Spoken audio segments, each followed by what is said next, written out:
what I meant to say. Oh man, I guess, I'm way too touchy about this kind of thing. I'm really trying not to bore you to death. Could be worse. Could be organic chemistry. I'm tempted to say sociology, but that would be unkind. So all the disorders, all the mental disorders that we know about and that we can say have enough research to support saying, yes, this is a disorder. They're all in the DSM. And they're grouped by categories. And these actually turn out to be chapters in the book, right? And these are they. So I'm going to go through these very quickly. Some of them we've already talked about, and just kind of orient us to the big picture. Like I said, this sweeps across, in theory, every mental disorder you can think of, and some you can't think of, are in one of these categories. And by the way, different disorders kind of move around these categories when the new DSMs come out. So ADHD, for example, used to be somewhere other than where it is now. OCD, obsessive compulsive disorder, used to be under anxiety disorders, and now it's just kind of in its own category. So this is one of the things that changes. So let's go through these. All right. So neurodevelopmental disorders, and we are not going to try to, obviously we can't, in a video, we can't go through every diagnosis, but we're trying to get the big picture. So neurodevelopmental disorders it's how the DSM starts out, are disorders that are almost always first identified in children. So they're not necessarily childhood disorders, because they certainly can continue, and many of them do continue into adulthood, but they have their onset when the person is still developing neurologically, usually when they're infants or children. Might be diagnosed later, but then, like ADHD is diagnosed a lot in adults, and that doesn't mean they suddenly got it as adults. They had it when they were children, almost always, and it just takes a while for the diagnosis to be made into some people. So neurodevelopmental disorders are going to include things like ADHD, but also autism, or what we call autism spectrum disorder. It's also going to be learning disorders, various kinds of learning disorders or disabilities, reading disabilities, math disabilities, any number of things. So that's a category where you have issues that tend to mean that you've had an unusual kind of development early in your life, and it causes some kind of difficulty for you. So we are not in this course spending too much time on these. We're going to talk about ADHD because it has so much implications for people when they're adults. But we're not going to talk about autism. So maybe we can talk Sanford and let me come back and do a course on child mental health disorders. But okay, that's neurodevelopmental. That's chapter 1. Chapter 2 is schizophrenia and other psychotic disorders. Okay. Now we keep coming back to this idea of psychosis. So let me advance to another slide here. I may come back to this one. Hold on. All right, this is just an unforgivable amount of text on a slide. Sorry about it. I yell at people for doing this. Okay, schizophrenia. So this category, this is actually a category of several, actually I guess 5 or 6 different diagnoses that are all either schizophrenia or very closely related to schizophrenia. What they all have in common is the state of being psychotic or having psychosis. Okay, and psychosis, as you might guess, is a serious matter. When someone is actively psychotic, that can certainly be an emergency. Contrary to what a lot of people think, sadly, the term psychotic is often paired with the word killer. So you hear about a psychotic killer, right? And that's misleading. Now, there certainly could be somebody who commits a homicide who is psychotic, but the term psychotic killer would make somebody think that people with a psychotic illness are inherently dangerous, and that is not true. If I had to go, and I've done this in my career, if I had to get up and go to work and go into a hospital unit that had people on it that were actively psychotic, I would not be nervous. It just, uh, as a group, psychotic people are probably not any more dangerous than anybody else. But so anyway, it's important to know what it is. And in psychosis, and this is, a refresher for you. The core of that is the person is either experiencing delusions or hallucinations. Now, there are other features of psychosis. There are other aspects of it, but that's kind of the biggie. Delusions, we've talked about, are thoughts that people have. And they're thoughts that all of us would pretty much judge to be false. They're not true. And then they tend to have a bizarre quality to them. And I always kind of, in a way, I hesitate to give examples because I don't want to be ridiculing this, but they are sometimes bizarre. So we've talked about thought insertion, which is a delusion that people are putting thoughts into your head, not just influence you, but actually literally inserting their thoughts into your head. Or thought broadcasting, the idea that if I had that delusion, I would think that if I'm sitting by myself, and I'm thinking, and I'm not speaking, but I'm thinking, that somehow people are picking up my thoughts like radio waves, or paranoid delusions, the delusions that a delusionist, people are out to get me and they're trying to hurt me and they're conspiring against me, And like anything else, there's an old joke, it's not very funny. You're not paranoid if people are really out to get you. But that's not really fair. And this is a little hard to explain, but let's say that I had committed a number of crimes and I'm staying in one hotel after another because I know the FBI are after me. Well, I'm not paranoid. The law enforcement are after me. But it's more of a thing where it's just clearly and objectively true that the person's not being conspired against or people are out to get them for it to be a delusion.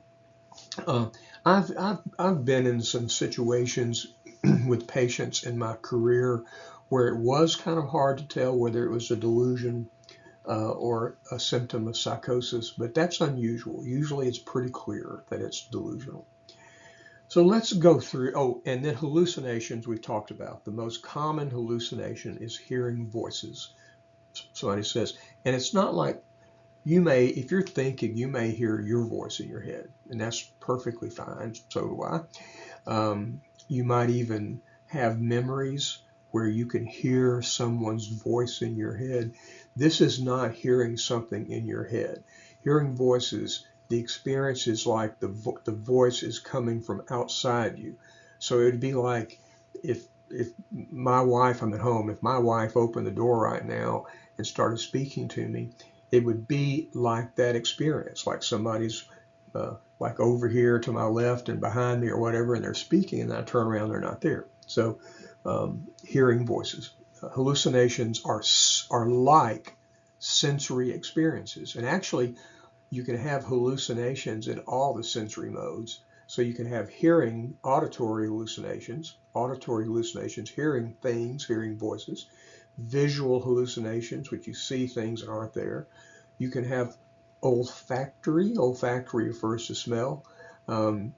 People sometimes when they're struggling with mental illness, they will experience very strong smells. And we think of those as hallucinations. Sometimes it's a smell of things burning or things rotting. Um, and A really common one though is things burning smell. Okay, so you could have, you could eat, in theory, you could have taste hallucinations. I've never heard of that one in real life, but you certainly could in theory. You could have tactile hallucinations. It feels like things are crawling on you, right? And again, it's not just, if I told you a story about falling into a bed of ants, you might sort of, as you hear the story, kind of feel you're kind of itchy. That's okay. This would be more like, oh my gosh, I can feel snakes crawling up my body. Like a real feeling that just turns out not to be real. Okay, so let's talk about the variety of psychotic illnesses, and the DSM gives us 5. Actually, they give us a couple of others, but we're not doing every single one of them. So delusional disorder. This is somewhat uncommon. In my whole career, I've only seen a very small number of these. And partly because I've worked so much with children and teenagers who are less likely to have delusional disorder. But a delusional disorder happens in a person who has kind of a single, well-constructed delusional idea. And that delusional idea, everybody knows or believes it's not true. And it can have a bizarre kind of element to it, but not always. Okay, it's just false, and these are the ones where sometimes it can be a little difficult to make sure the person's delusion is false. And I hope I'll have time in class to talk about this in more detail when we cover schizophrenia later on in the semester. Or the schizophrenic illnesses. And I'll give you a kind of a big example I ran into early in my career. So, but examples, the other thing is unusual about the delusional disorder. If somebody has schizophrenia, now this is not schizophrenia, it's related to it, but it's not schizophrenia. If somebody has schizophrenia, they have delusions. There's a good chance they're hearing voices. There's a good chance they laugh or cry at inappropriate times. There's something strange about their facial expression. They're socially withdrawn. They can't function very well. People with delusional disorders, it's pretty close to being true to say that other than their delusion, they function well. They might, have reasonably successful social lives. They can hold down jobs. And so it's a little bit mysterious. I don't know that we know a whole lot about why people will develop a strong, powerful delusion and not have a lot of other symptoms of schizophrenia. So I'll tell you a couple of examples of this. One is erotomania. So that's like it's not mania like bipolar. It's just another use of that term.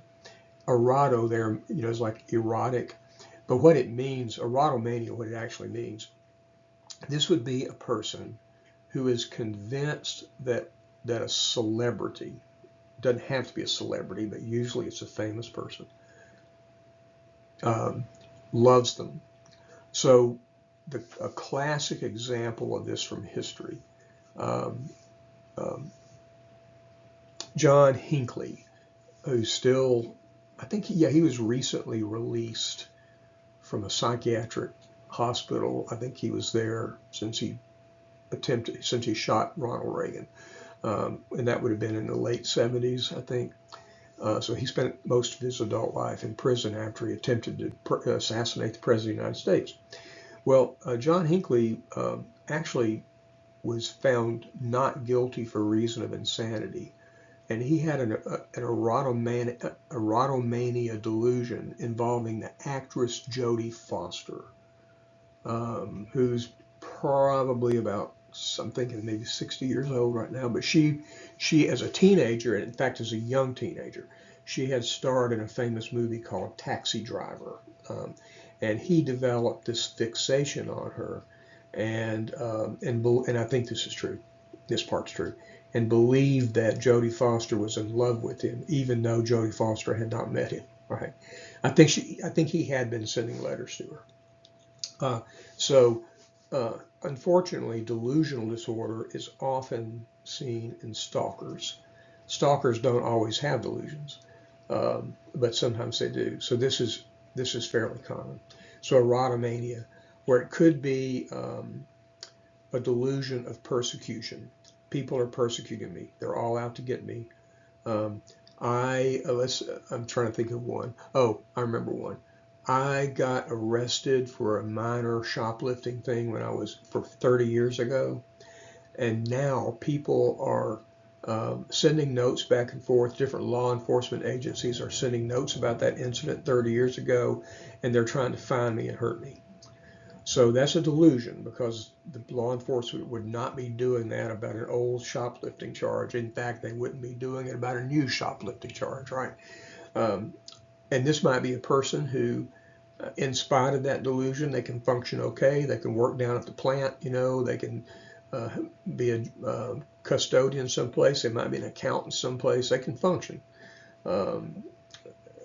Generally speaking, they can. Okay. So that's delusional disorder. I'm trying to go a little faster. Brief psychotic disorder, second one on the list. Okay, so we're going to have brief psychotic disorder, schizophreniform disorder, and schizophrenia. And I've got them out of order here. It doesn't matter. Brief psychotic disorder, schizophrenia, and schizophreniform disorder. Schizophreniform. Okay. What's really different about these is the length of the illness. So a brief psychotic disorder is this. It's an episode where somebody is delusional. They might have hallucinations. They may be speaking in a way that doesn't make sense. They have lost touch with reality. That's another way we describe psychosis. This whole thing about psychosis is some kind of impairment in your ability to tell what's real and what's not real. Okay, so in a brief psychotic disorder, you have many of the symptoms of schizophrenia, but what's unusual about it is it tends to start pretty quickly, and then it ends sometime between a day and a month.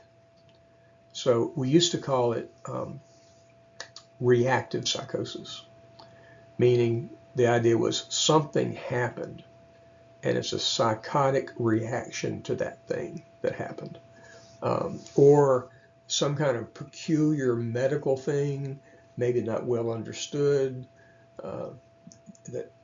Sometimes we just don't know, but there are people who get psychotic. They're very significantly mentally ill, but it lasts for a short time, and presumably would last for a short time even if not treated. So the treatment might be to try to get things under control faster and so forth, but it's like an episode. It's really strange. I saw a few of these when I worked at Children's Hospital, teenagers who had brief psychotic reactions or brief psychotic disorders. I'm skipping one. Schizophreniform disorder, same thing, but a different time period. More than a month, but less than 6 months. Okay. Now there are some other features that make this a little bit different from schizophrenia, but the main thing is how long it lasts. So basically this is a brief psychotic disorder that lasts longer, schizophreniform disorder. Schizophrenia. Now schizophrenia is a major mental illness. It affects a lot of people. It's chronic. Meaning that you don't get cured. You can certainly get successfully treated in a way that allows people to manage their symptoms and live better lives. They're not necessarily disabled, but it's a chronic, and many people think a progressive brain disorder that has psychiatric features to it. So again, hallucinations, delusions, speech that's odd in its content, its tone, its rhythms. It's just bizarre. And sometimes you see in schizophrenia. You used to see it more than now for reasons I'll get into. This thing called catatonia. You may have heard of somebody being catatonic. Tonic, by the way, is a word that refers to movement and so, being still and moving. So a catatonic person would be somebody that might be in the hospital, and for hours and hours and hours at a time, they might sit in a chair, not speaking, not moving, no facial expression, just not there. You know, and they sometimes you could do this thing where you go up to them and you gently move their arm and let go, and they might sit in this position for a long time. That's called waxy inflexibility. You know, sort of stay in that position. The person doesn't speak or speaks very little. They might mumble a little bit. So everything's kind of slow, way slowed down, or even stilled. That's catatonia. And the reason you don't see as much of it as you used to is because of medicines. Like there's all kinds of medicines to address the symptoms of psychosis, symptoms of schizophrenia, and they usually either greatly reduce or eliminate catatonia. So somebody may come into the hospital, their family brings them in, and they've been catatonic for a day, and that may persist for a while, but usually it'll get addressed with medication and will improve. Okay. And then the last one here is schizoaffective disorder, and here's the short version. A person with schizoaffective disorder has symptoms of schizophrenia and also has symptoms of major depression or bipolar. So it's a combination of mood disorder and psychotic disorder. It's highly controversial. It's commonly used as a diagnosis. The controversy has always been, is it really one disorder that has features of both schizophrenia and mood disorder, or is it a person who has both illnesses, have schizophrenia and bipolar illness, or is it somebody where the psychiatrist can't decide because the symptom profile is kind of confusing. Kind of wish I knew right now how many of you have already had to take a break because of this snoozer. I'm probably way too sensitive. Okay, sorry. All right. So I gave you kind of a definition of catatonia there.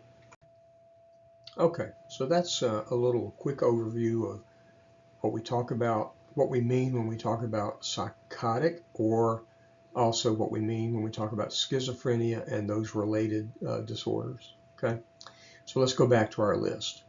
Now we've talked about bipolar illness. So remember, bipolar illness, what used to be called manic depressive illness, and that's what we call bipolar 1.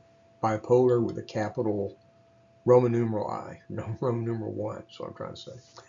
And that's the classic manic depressive illness, which we've talked about. So we know what a manic episode is like, or something about what it's like. We know what a depressive episode is like. And we know that people with bipolar illness can rock along and have a normal mood, and then might develop a manic episode that lasts for days or weeks, and then come down from it. Might not have another one. Might be some time they have another manic episode, or maybe they have a depressive episode. We talked about how it's not an up and down pattern.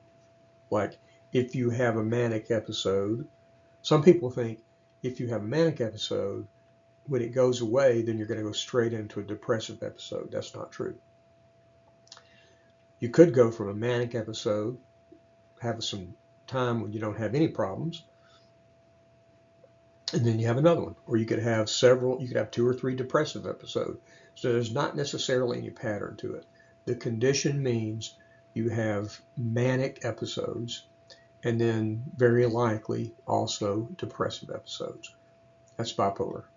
And it's bipolar, meaning 2 poles, even if it's only even if the person only has mania. It's just the way we do it. And there are people who just have manic episodes and don't have depressive episodes.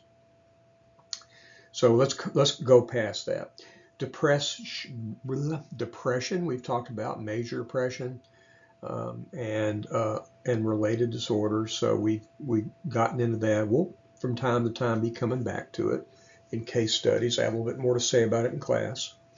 We've talked about obsessive compulsive disorder, and we did that because we did that earlier when we talked about anxiety disorders, because even though OCD is no longer classified as an anxiety disorder, it's close enough for our purposes. So obsessive compulsive disorder, obsessions, right? Thoughts that you don't want to have because they're unpleasant or irritating and you can't stop having them. Compulsions, meaning repetitive behaviors that don't really accomplish anything, that we'd use to try to calm ourselves or get rid of our obsessions or whatever.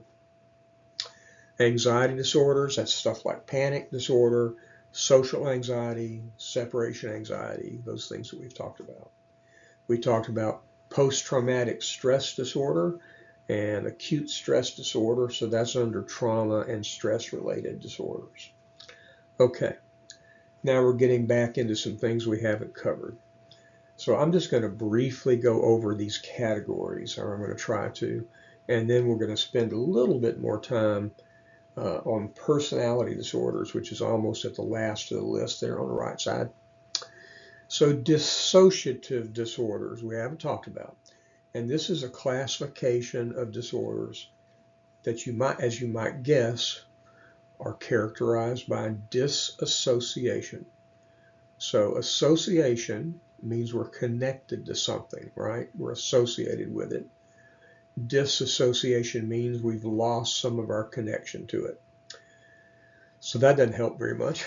Let's explain what it is. So an example of a dissociative disorder is what we call dissociative amnesia. And what that means is that some kind of psychological conflict, it might be a trauma, it might be this terrible dilemma that you have in your life, it might be this overwhelming guilt that you have, but basically what happens is your brain makes you forget something. And this disorder is more common on television and in movies than in real life. This used to be a favorite kind of thing from soap operas, you know. Y'all don't know about soap operas. But it's the idea that people almost get dissociated from their own personalities, their own connections. Sometimes in a dissociated state, dissociation, people will really just get detached from their entire lives. We used to call this a fugue state. Fugue, F-U-G-U-E, like a musical fugue. And a fugue state is when a person, let's say you got a guy someplace. I tell you, it might be easier in our case if we thought about a woman, just to make the example come to mind. A woman someplace, she has a job as a teacher, and she also has a couple kids. She's married, and as far as everybody can tell, she's in a good marriage. And she goes missing all of a sudden, and people worry about what's happening and where'd she go. And then they find her, weeks later. Let's say she's been living in Chicago, and weeks later they find her in Phoenix, Arizona, working at a cafe and going by a different name. Everybody at the cafe calls her Barbara. Everybody at home calls her Claire. And she's off, and she's in what's called a fugue state, where you psychologically, it's not like this. It's not like, okay, all of a sudden I'm tired of my life in Chicago. I don't like being a teacher. I don't like being a mother. I don't like being a wife. So I'm just going to leave everybody, run away, and go get a job someplace. It's different from that. It's really hard to explain. It's almost like just the person snaps and they it's not necessarily true that they've forgotten their old life, but they've emotionally disconnected from it. It's almost like a science fiction film where you body swap with somebody and you're living their lives all of a sudden. It's something like that. And the reason I'm floundering around trying to explain it is I've never seen it.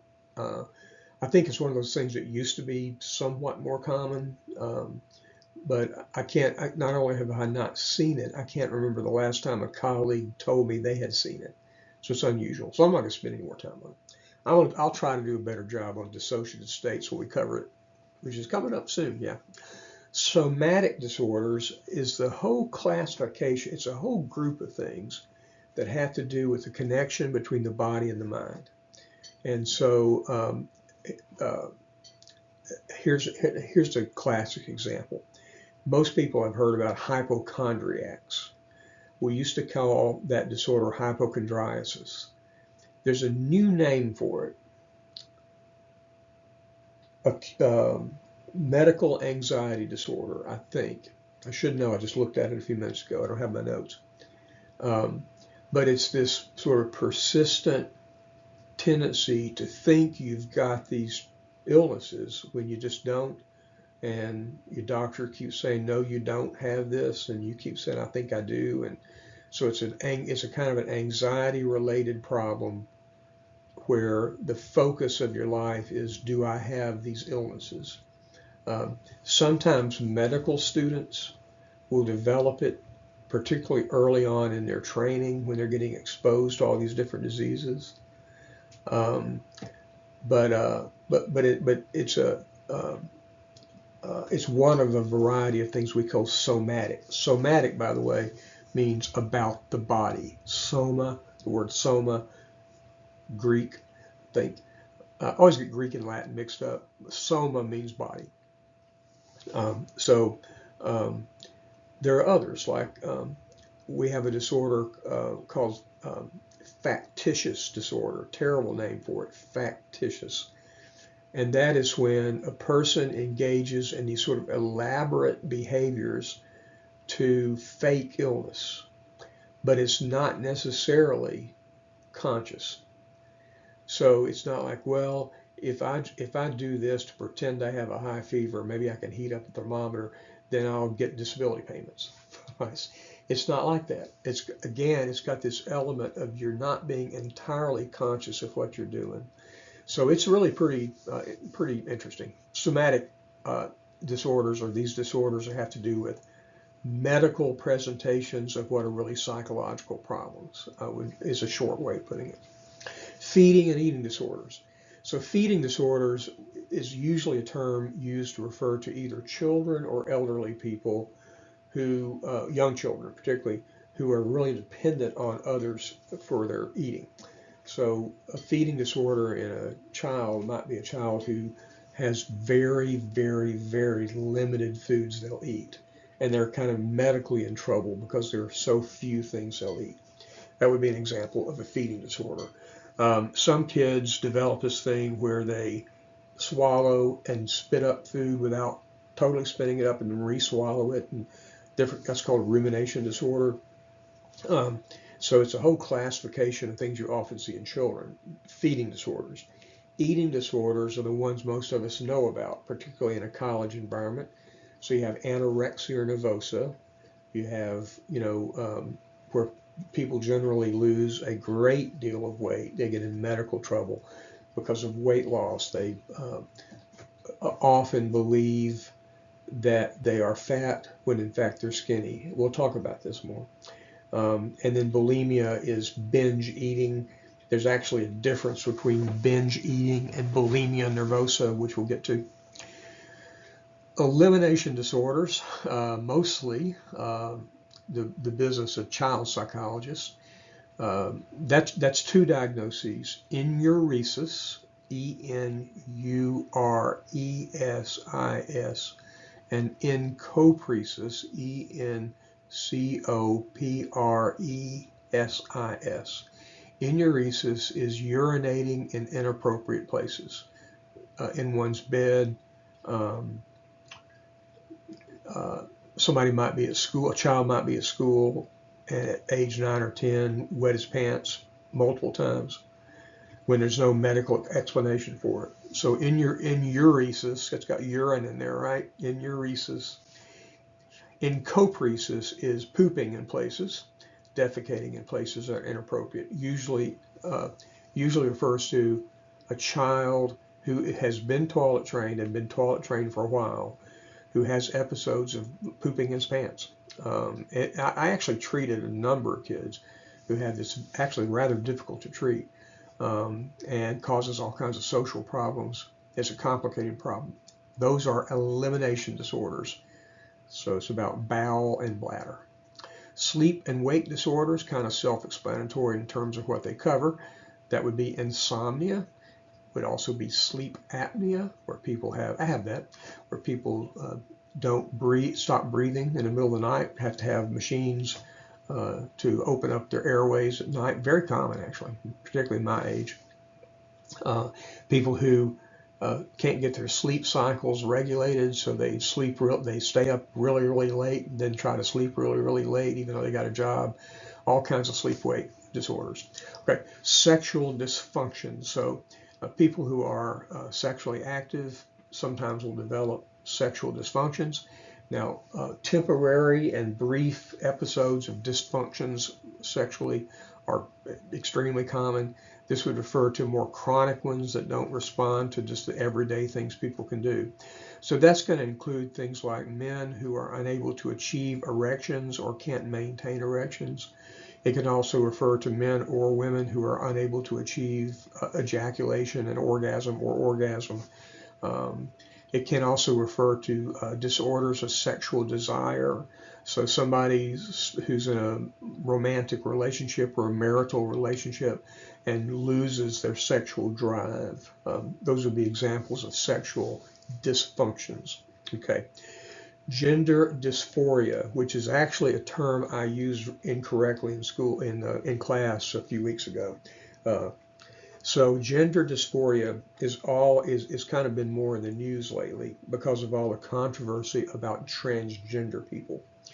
But gender dysphoria, in the way I'm going to use it, is a person who very early in their life. I'm going to describe one common sort of mode of gender dysphoria. There are others.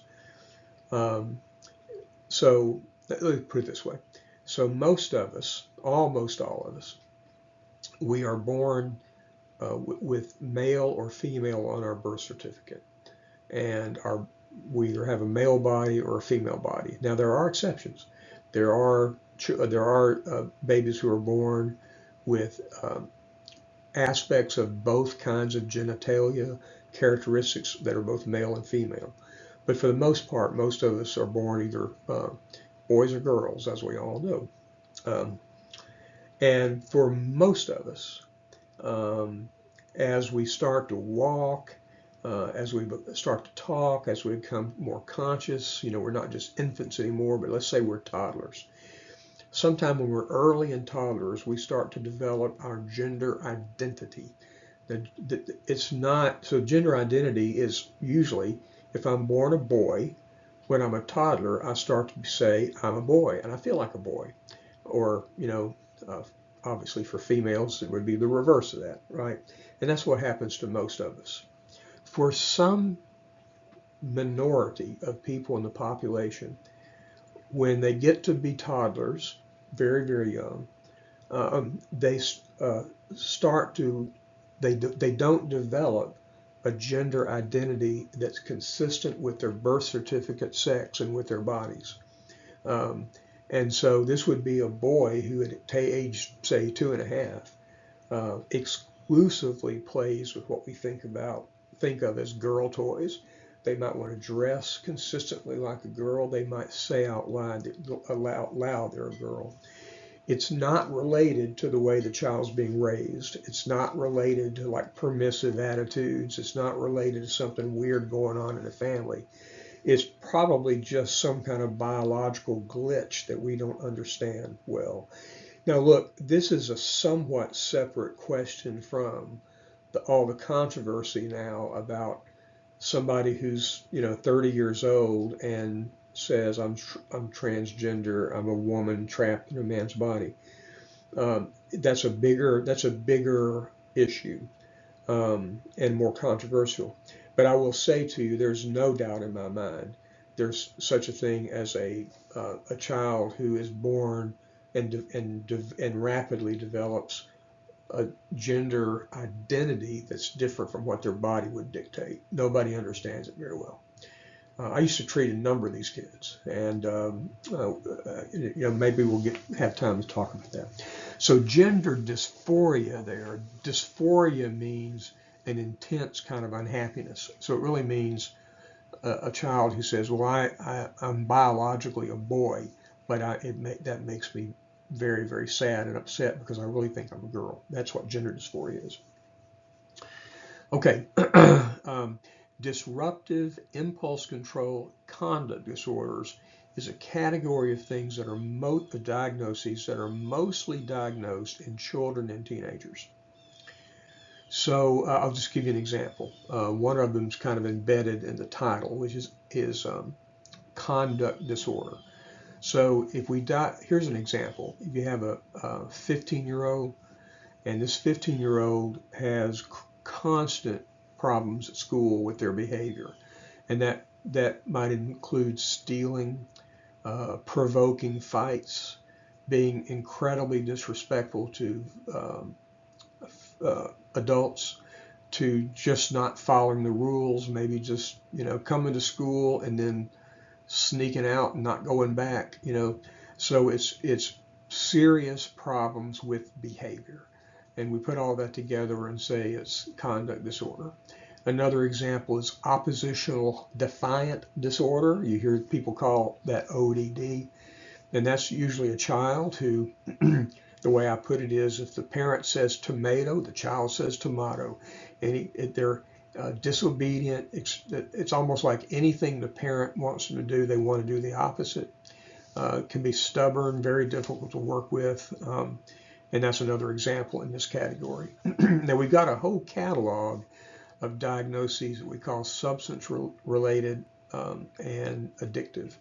So these are going to be different based on which substances. So you might have a marijuana, like chronic marijuana use, or marijuana, I forget the different classifications of it, but what we would consider to be excessive, clinically, almost like, maybe not an addiction, that's controversial, but one's use of marijuana is very frequent and causing them some kind of trouble. It might be another drug, like it might be abuse of stimulant medications or abuse of painkillers. So some of these are going to be about abuse, but not necessarily addiction. Others will be about addiction, like where the person becomes addicted to it. And then alcohol, all the alcohol-related syndromes or symptoms or disorders are under this category.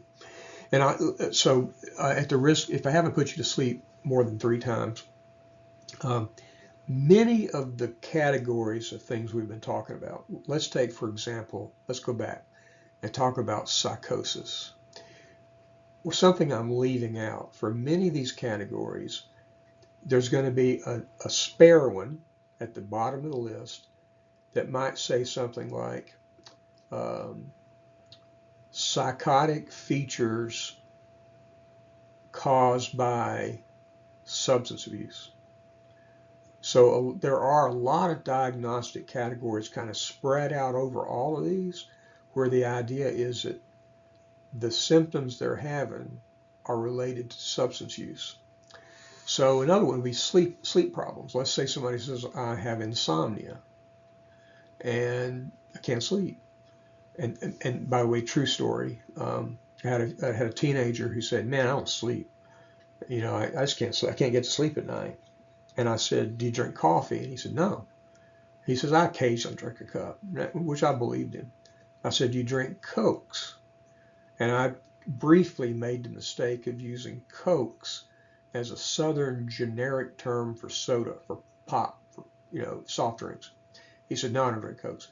Well, what he was drinking was Mountain Dew, and he was drinking 20-ounce Mountain Dews, those big ones, full sugar, full caffeine, 20 ounces, and he was drinking 4 of them a day, sometimes 5 a day. So his sleep problem was related to substance use, caffeine, right? Not to mention all the sugar, right? Okay, so I know that's confusing. I hope it's not too confusing. Neurocognitive disorders are going to be things like dementia, not just dementia, but Alzheimer's disease, various kinds of things. These tend to be seen in older people, elderly people, but they are different kinds of trouble with thinking and reasoning and paying attention related to disease processes like Alzheimer's.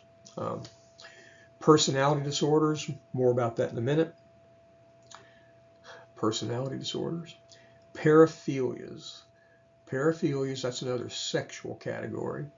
And a paraphilia is somebody who is sexually attracted to or fixated on something or some object or some behavior that society judges as being very unusual and sometimes not acceptable. So, and sometimes criminal, right? So, for an example, that would be somebody who's a voyeur. A voyeur is somebody who gets sexual satisfaction from looking. So, this is the kind of person who might peep in somebody's window, and eventually get arrested. A lot of this has popped up because of technology. A friend of mine has had to deal with a man who planted a small camera so that allowed him to see remotely into her bathroom and could see her in the shower. And that's someone who probably has a paraphilia called voyeurism, and there are others. And then personality disorders. And here we go on more of that.